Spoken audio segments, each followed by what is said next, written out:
to what's going on, this preacher. So got my truck back out the shop, and I was a little bit over 8,000 miles out of warranty on the part that I needed. So that's what it costs right there.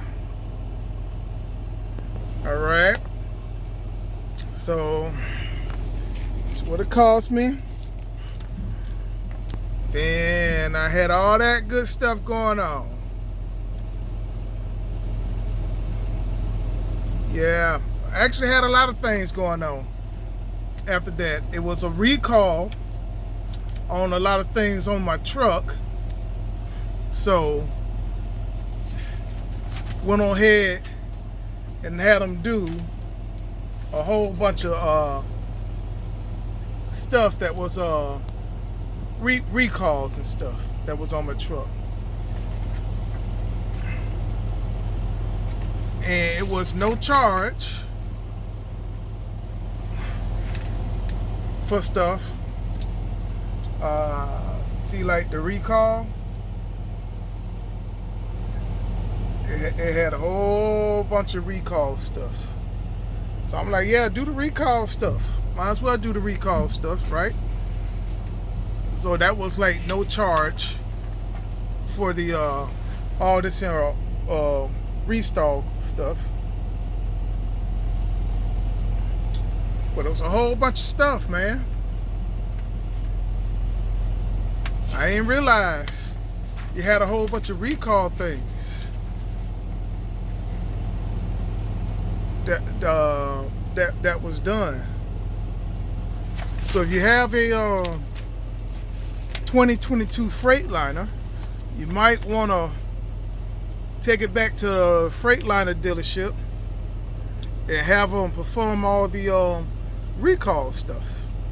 But that's what I had to pay to get it fixed, man. You know.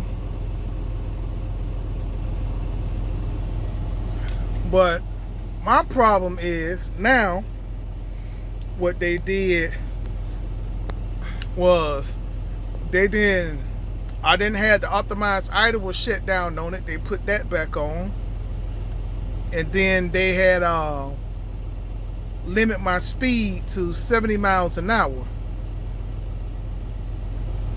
as well. So I'm gonna take it back to them so they can hook it back up to the computer and put my speed back to 75 on the pedal instead of 70, and turn off my optimized idle, because now they got the engine shut down going on here, and I didn't have that on there before. So they're gonna have to put that stuff back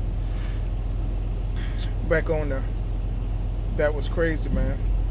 That's crazy. So I'm like, what? Why my thing so on the pedal only got it 70 miles an hour? I'm like, that's then the optimized idle. I mean, what you got the optimized idle on this thing for? That's, to me, that's crazy as well. Here it is in Florida, it's 87 degrees, and you mean to try to tell me, man, my truck is just shutting off after it been on for 5 minutes? That's crazy, man. So I'm gonna have to take that back. This lady right here, she went and parked right in front of me, right? And then she done locked her keys inside the truck. Then she came and she just opened my door up, talk about help her. I'm like, help you do what? Well, I locked my keys in my truck. Well, that's your problem. Call your company and tell them, hey, you lock your keys in your truck. What you want me to do? I can't do nothing about that.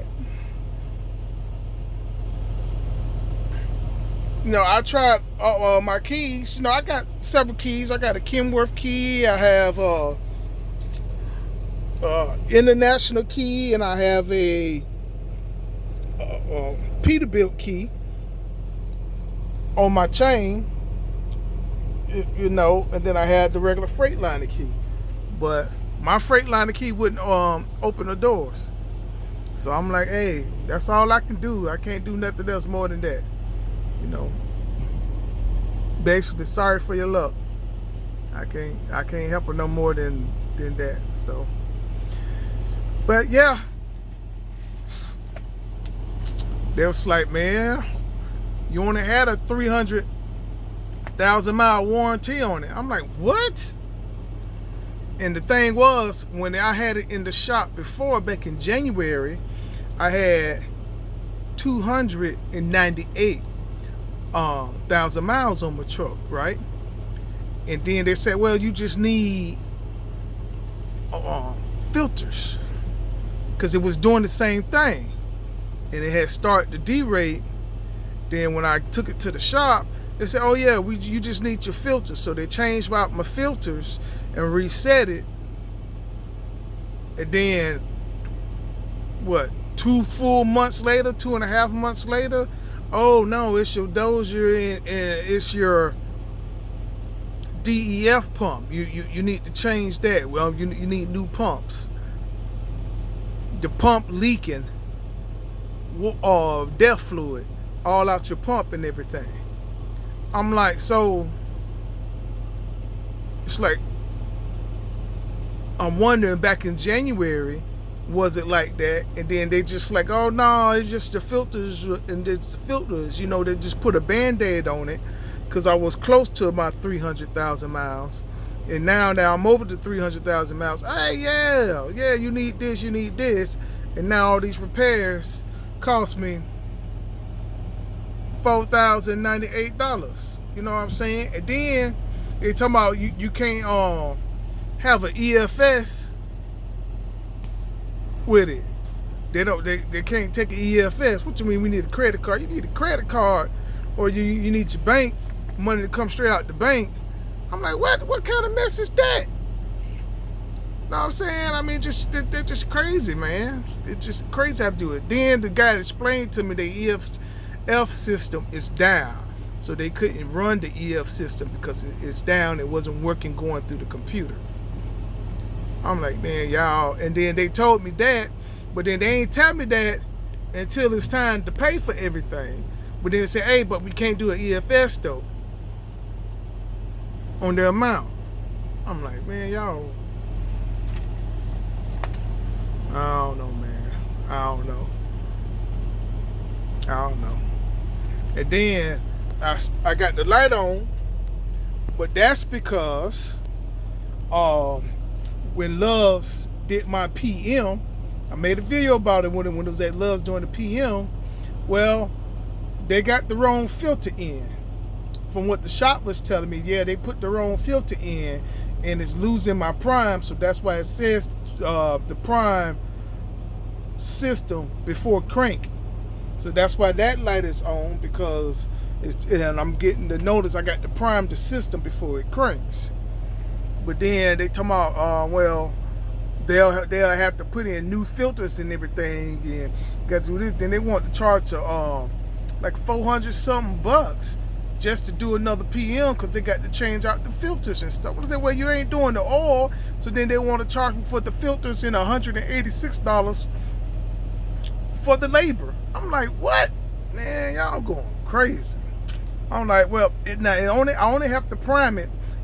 It'll be like that, but it only would be like that until I done ran the truck for about 3-4 hours. Then the light will go off, and you know, when the system builds up its pressure real good. And then to start it, I got to pump it up with the pump a little bit, and then it'll start right up with no problem.